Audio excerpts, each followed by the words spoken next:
The title Atapō, it describes the crossover point between night and the morning. So for us that relates to the kaupapa of the work, which is around hine titama and hine nui te pō.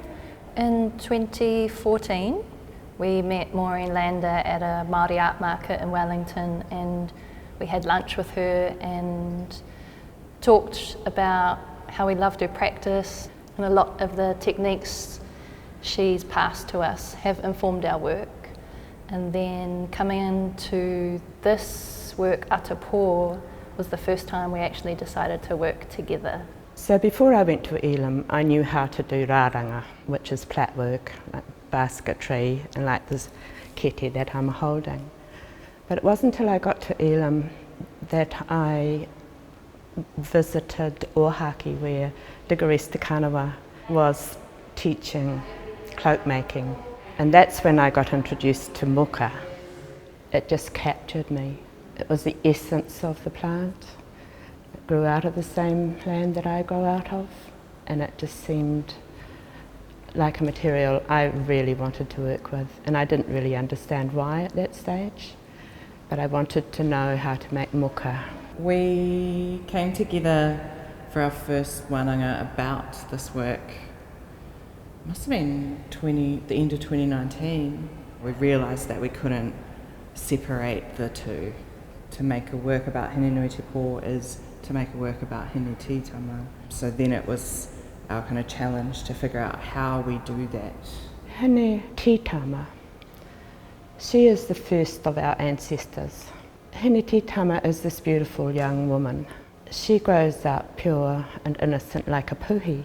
And a puhi is a very special young woman who is going to be kept to be part of a lineage. At that stage, she doesn't know what parents are. She is told to talk to the posts of the house. Her father is Tāne Mahuta, who is also the father of her children. So she decides she will go to the underworld and care for the souls of her children and protect them from whiro. Whiro was the person who causes death. She has made an enlightened decision. Something has become clear to her. So when she makes it, it's not out of shame, it's out of being informed. So whakamaramatanga is to understand something. She transforms from a puhi into a ruahine. A ruahine is an older, wiser woman. But we don't think that's the end of it. She doesn't just become hine nui te pō. She's always transforming back. You can't define darkness without light. So death can become life, and vice versa. I really appreciate the cyclical or reciprocal nature of the two atua. The three-dimensional aspect of the work, and that there are many layers, just as there are many layers to hine titama and hine nui te pō.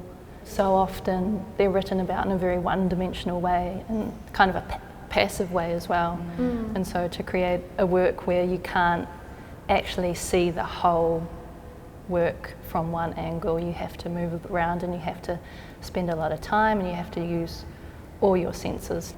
Quite often, hine nui te pō is referenced as the colour black.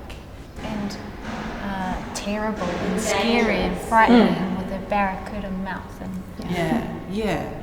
So to kind of draw out and then hold dear these subtleties has been really empowering for us. And so that's why we have the inverse diamonds at the top and at the bottom. There's a tukutuku pattern called waharua kopito that refers to two vertical diamonds, and where they cross over is where people and different kaupapa merge. And so because the diamonds are growing from smaller to bigger at one end and then bigger to smaller at the other end, we wanted to refer to that, or to emphasise that cyclical nature. When we were kind of given the option of making a work for the Grey Gallery, we were really excited because it was a challenge. We knew that we would make something that would not only, you know, take up space and be large scale, but also jut up against that kind of very colonial architecture and all that that represents. And I feel like we've done it in a way where it's still kind of light and open, so people can bring their own understandings of that. So it's made from insect mesh. It also has wool and muka, and we wanted to create this kind of opaqueness, but also have something that kind of resonates, you know, veils into the other side, but also the fly swat, that act of keeping flies away.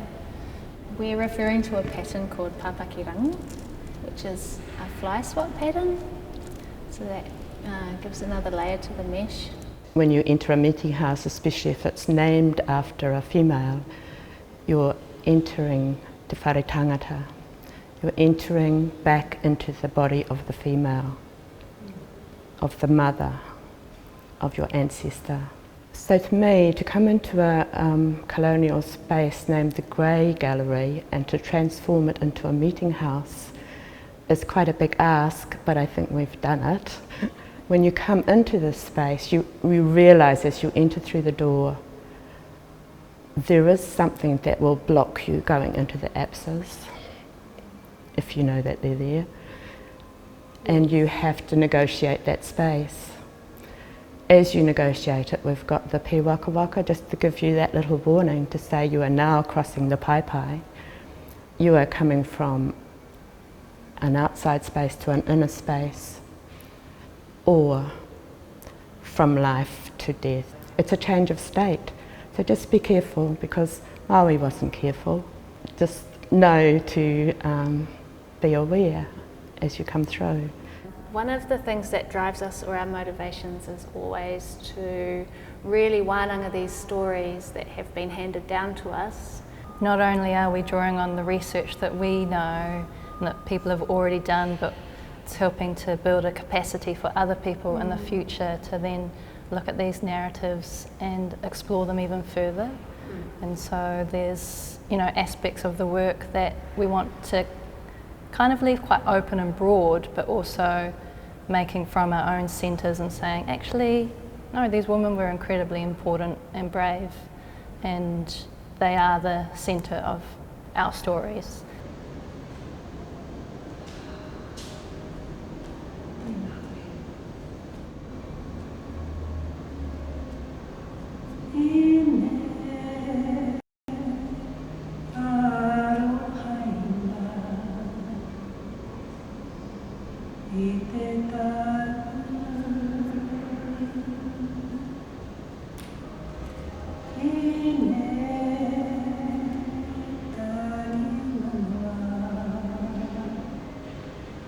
Te